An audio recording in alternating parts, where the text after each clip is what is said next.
Buenos días, seguimos nuestra lectura diaria de la palabra de Dios. Es importante anhelar, tener disciplinas espirituales y no solo conformarnos con un solo versículo, sino tener la disciplina de escuchar y de leer la palabra de Dios capítulo a capítulo y tener el entendimiento completo acerca del concepto y del contexto donde fue escrito, cómo fue escrito, cuál es la historia. Tenemos una conversación continua con el Señor. Estamos en Marcos capítulo 3. En otra ocasión entró en la sinagoga y había allí un hombre que tenía la mano paralizada. Algunos que buscaban un motivo para acusar a Jesús no le quitaban la vista de encima para ver si sanaba al enfermo en sábado. Entonces Jesús le dijo al hombre de la mano paralizada: ponte de pie frente a todos. Luego dijo a otros: ¿qué está permitido en sábado, hacer el bien o hacer el mal, salvar una vida o matar? Pero ellos permanecieron callados. Jesús se le quedó mirando, enojado y entristecido por la dureza de su corazón, y le dijo al hombre: extiende la mano. La extendió y la mano le quedó restablecida. Tan pronto como salieron los fariseos, comenzaron a tramar con los herodianos cómo matar a Jesús. La multitud sigue a Jesús. Jesús se retiró al lago con sus discípulos y mucha gente de Galilea lo siguió.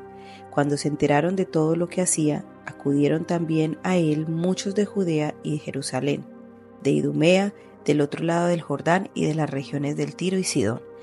Entonces, para evitar que la gente lo atropellara, encargó a sus discípulos que le tuvieran preparada una pequeña barca, pues como había sanado a muchos, todos los que sufrían dolencias se abalanzaban sobre él para tocarlo. Además, los espíritus malignos, al verlo, se postraban ante él gritando: tú eres el Hijo de Dios. Pero él les ordenó terminadamente que no dijeran quién era él. Nombramiento de los 12 apóstoles. Subió Jesús a una montaña y llamó a los que quiso, los cuales se reunieron con él.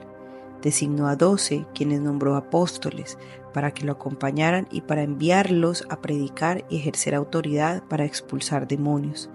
Estos son los 12 que él nombró: Simón, a quien llamó Pedro; Jacobo y su hermano Juan, hijos de Zebedeo, a quienes llamó Boanerges, que significa hijos del trueno; Andrés, Felipe, Bartolomé, Mateo, Tomás, Jacobo, hijo de Alfeo, Tadeo, Simón el celote, Judas Iscariote, el que lo traicionó.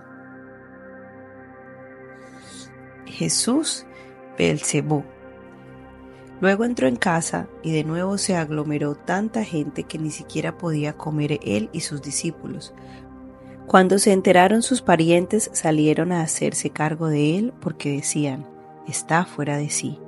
Los maestros de la ley que habían llegado de Jerusalén decían: está poseído por Beelzebú, expulsa a los demonios por medio del príncipe de los demonios. Entonces Jesús los llamó y les habló en parábolas. ¿Cómo puede Satanás expulsar a Satanás? Si un reino está dividido contra sí mismo, ese reino no puede mantenerse en pie. Y si una familia está dividida contra sí misma, esa familia no puede mantenerse en pie. Igualmente, si Satanás se levanta contra sí mismo y se divide, no puede mantenerse en pie, sino que ha llegado su fin. Ahora bien, nadie puede entrar en la casa de alguien fuerte, arrebatarle sus bienes, a menos que primero lo ate. Solo entonces podrá robar su casa. Les aseguro que todos los pecados y blasfemias se les perdonarán a todos por igual, excepto a quien blasfeme contra el Espíritu Santo. Este no tendrá perdón jamás, es culpable de un pecado eterno. Es que ellos habían dicho: tiene un espíritu maligno. La madre y los hermanos de Jesús. En eso llegaron la madre y los hermanos de Jesús, se quedaron afuera y enviaron a alguien a llamarlo, pues había mucha gente sentada alrededor de él. Mira, tu madre y tus hermanos están afuera y te buscan, le dijeron. ¿Quiénes son mi madre y mis hermanos?, replicó Jesús. Luego echó una mirada a los que estaban sentados alrededor de él y añadió: aquí tienen a mi madre y a mis hermanos. Cualquiera que hace la voluntad de Dios es mi hermano y mi hermana y mi madre. Reflexionemos entonces en esta parte y en esta porción del capítulo 3, donde dice que Jesús se enojó y se entristeció. La ira y la tristeza de Jesús nos hacen a nosotros reflexionar acerca de lo que pasa en nuestros corazones, como pasaba en ese tiempo con los fariseos. Jesús les formula una pregunta, como siempre nos hace, para tener nuestro corazón, para poder reflexionar, para poder llamarnos al arrepentimiento, al tener ese espíritu humilde que Él quiere para nosotros. Y eso mismo le pasó cuando estaba en la sinagoga y lo trataban obviamente de exponer o de hacer quedar en ridículo, y ahí fue cuando él se sintió enojado y entristecido. Precisamente él sintió estas emociones primero para mostrarnos que las emociones fueron creadas por Dios y que son una herramienta que Dios utiliza. La ira de Jesús, en este caso, que vamos a reflexionar, va dirigida a la esclavitud del pecado. Él lo vio. Al mirar Jesús a su alrededor, tomó nota de las mandíbulas trabadas y los corazones encadenados. Y eso nos pasa a nosotros. Y hoy esa es la pregunta para que le reflexiones. Pero Jesús no dejó que la ira lo dominara. Jesús se sintió enojado y entristecido.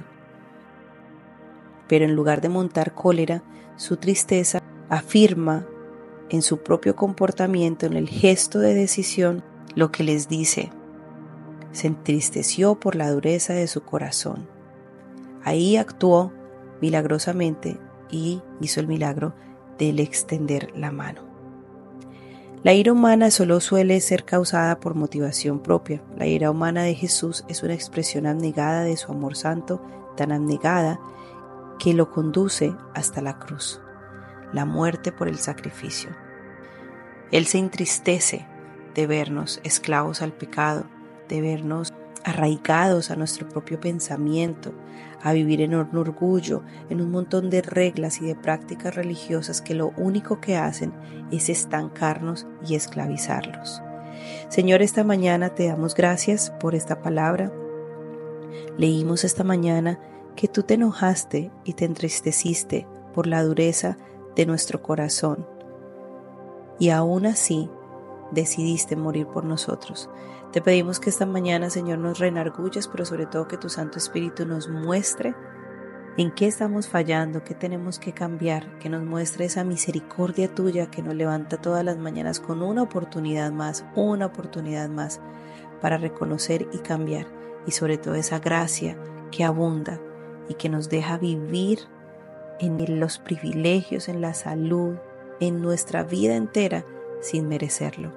Te damos gracias, Padre, y te pedimos que te quedes con nosotros en el nombre de Jesús. Amén.